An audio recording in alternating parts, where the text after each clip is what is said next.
Today, let's make another highly requested Crumbl Copycat recipe. Today, we're going to make the salted caramel cheesecake cookie.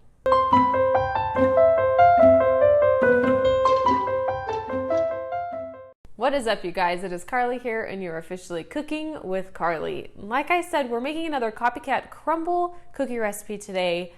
But before we get started, I just wanted to explain what Crumbl is. I've had a few questions about it. So Crumbl is a cookie shop that is started here in Utah, actually, and they serve gourmet cookies. So they are giant cookies, like you need a quarter of one at most. They have specialty flavors. We're making a specialty flavor today, or they always have their classic chilled sugar cookie or their milk chocolate chip cookie. You can find both of those recipe videos on my channel as well for the classics. And this is unique because you can have warm cookies delivered straight to your door, like even at like 10:30 at night. You can have Crumbl deliver cookies to you. This was started in a college town, so you can see where the appeal is. But today we're making the salted caramel cheesecake cookie. So what this is a graham cracker cookie base with a cheesecake swirled frosting and then a caramel drizzle with some sea salt on top. We're going to get started today by making that cookie base, the graham cracker cookie. The ingredients are butter, we have granulated sugar, brown sugar, some eggs, vanilla. This is just all-purpose flour. And here we have baking soda, baking powder, and salt. And these are graham cracker crumbs. This is actually 2 whole packages of graham crackers that I crushed up. I just used my blender to make them into like a fine powder. If you don't have a blender, you can definitely put them into a zip top baggie and just get out some anger, you know?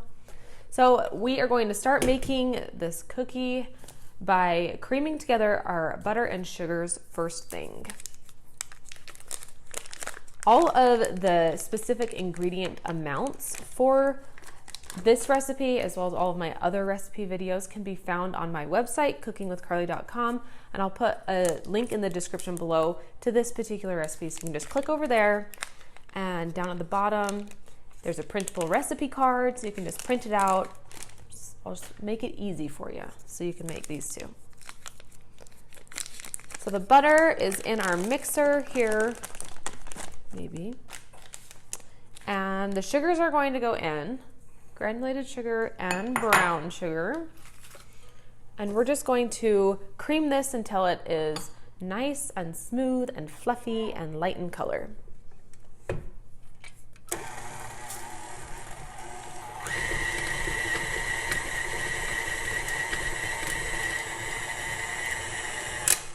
All right, the butter and sugars are nice and fluffy, and you can tell that there's been some air incorporated into the mixture. That's why it gets fluffy.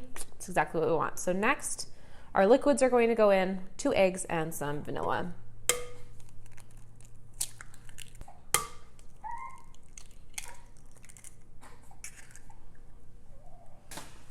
And the vanilla, and we're going to just mix this again until everything is nice and incorporated.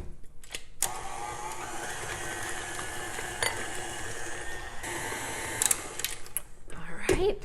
Looking great. It's a lot looser and more liquidy, obviously, because we just added liquid.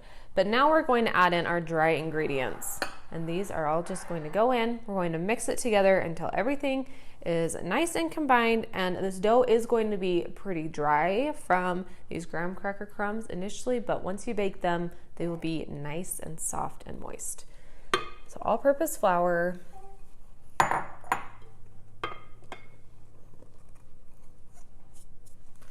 and the graham cracker crumbs, and then salt, baking soda, and baking powder. Going to mix this together, start slowly so we don't, oh my gosh. I just did the wrong one. I was trying to lock the lid. So we're just going to mix this together, starting slowly here until things start to get incorporated. And then you can bump up the speed a little bit.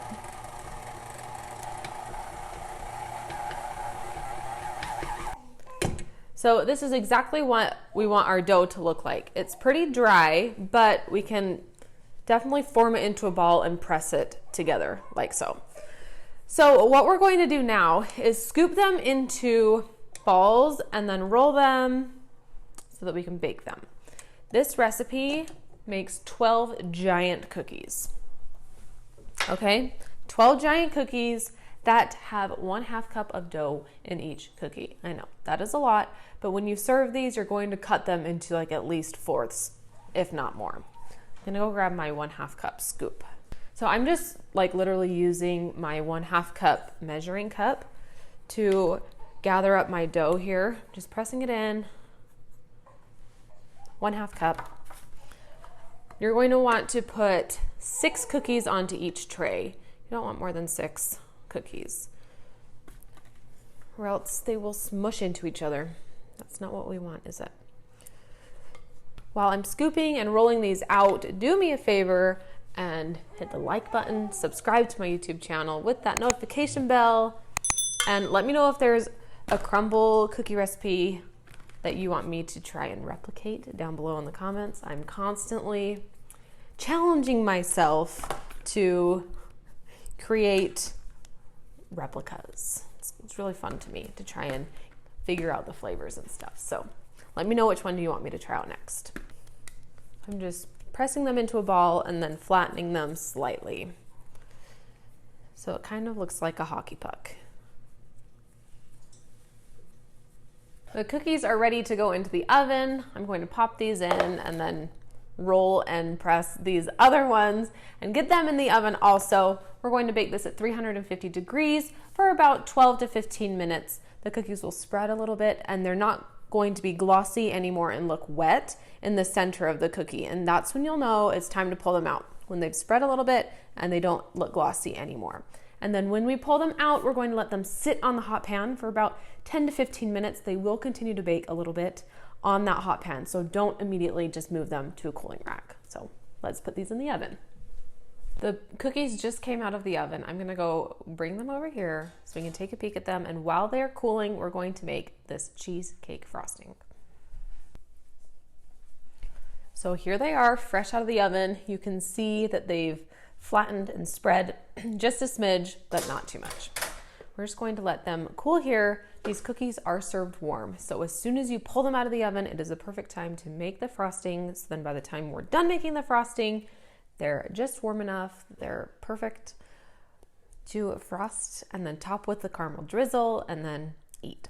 So to make this frosting, it's actually really easy. You just need 3 ingredients. You need marshmallow cream, some room temperature cream cheese. So pull this out of the fridge and let it sit at room temperature while you're doing all of your other cookie making stuff. And then you need some powdered sugar. First thing we're going to do is cream together the marshmallow cream and the cream cheese. Make sure that's all nice and smooth and mixed together nicely before we start adding in the powdered sugar. Okay, I'm just going to slow down the speed here and start adding in the powdered sugar just a little bit at a time. We need a total of 2 cups. So this is 1/2 cup right here. So I'm going to add it in 4 times. Just add in 1/2 cup at a time and let it incorporate and then keep going. This is our last scoop going in. So that's 2 cups of powdered sugar. Once this combines, the frosting is done. We're going to pipe the frosting on with like in a little swirl. So I'm going to use a piping bag and like a piping tip, but if you don't have that, don't worry. You can just use like a large gallon-sized Ziploc bag. Also, fun fact, this frosting is so good with strawberries, like dip strawberries in it. So if you have any leftovers, dip fruit in it. It's really good. I've got our caramel that we're going to drizzle over the top. So I'm going to put that into a smaller like zip top bag. So after I'm done swirling on the frosting, we can drizzle on this caramel. And I'm using like caramel that you use for like apples, a caramel dip that I just got from the grocery store. You can also use like ice cream caramel if you want. That's just a lot thinner, and with us putting it on a warm cookie, the frosting will be warm and that caramel will melt and get liquidy pretty fast. So if you want it to stay a little bit more intact, get a thicker caramel like this. So So let's frost these cookies and get them finished. So what we're going to do is pipe a swirl starting in the middle on the center of the cookies and then drizzle with the caramel. So here we go for the swirl.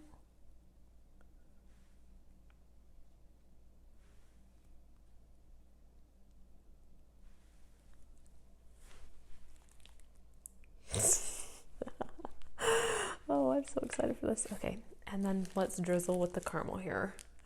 And this caramel is thick, but again, we want it thick. So I guess drizzle might not be the right word. Maybe pipe. I don't know what the right word is.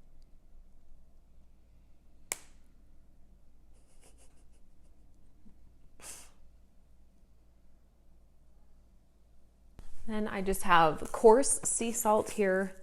This is like what the salt that is on pretzels, you know. I'm just going to sprinkle the top of the cookie with the salt.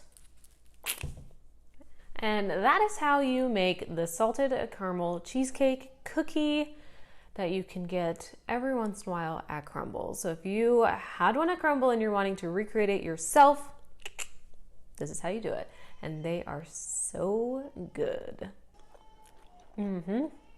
That's good.